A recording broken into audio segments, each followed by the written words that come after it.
If we don't test it, how will we know that we are compatible? If we don't test it. Hebrews 13:4 say marriage is honorable in all things, and the bed undefiled. Culture calls disobedience experience. That's what our current culture calls sexual disobedience. It calls it you're having an experience. So how will we know it works if we don't test it? Question then becomes, how many frogs will you kiss before you meet the prince? How many body counts do you want to have? How many will you sleep with? And from the experience you have gotten, haven't you noticed that with the number you have slept with, marriage has not been guaranteed by any? I'm not talking about you. Please let me look at somebody around you. Say, do you know somebody like that? Amen. Sexual testing does not confirm compatibility. You may be sexually compatible. He's energy for energy. Hey, he nearly killed me. Hey, she nearly killed me. So you are sexually compatible. So you love the sex life, right?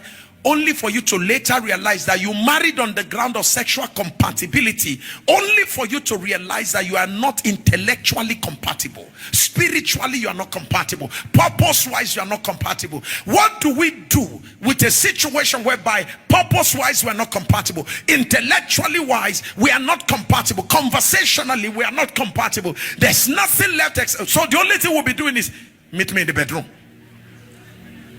Is that all you'll be doing? You will get to realize later that marriage, sex does not sustain marriage.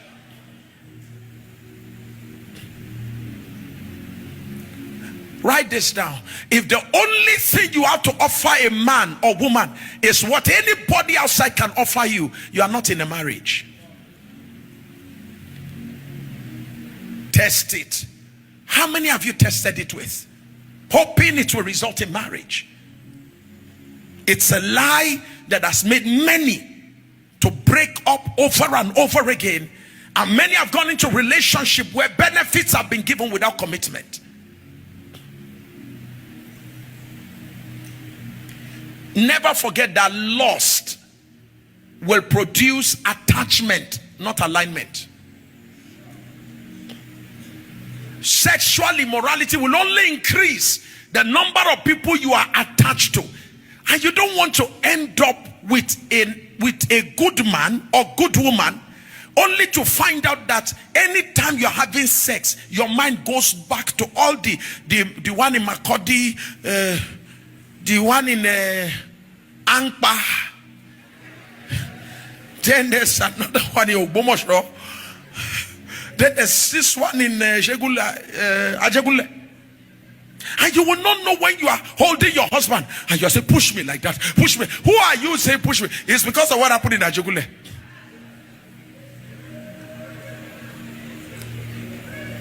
Sexual immorality creates what? Attachment. And don't forget that one of the most difficult thing to erase, the memory of who and who you've slept with. So you better stop now. The ones you have done, enough. Pray that God will renew your mind as you walk towards the next relationship.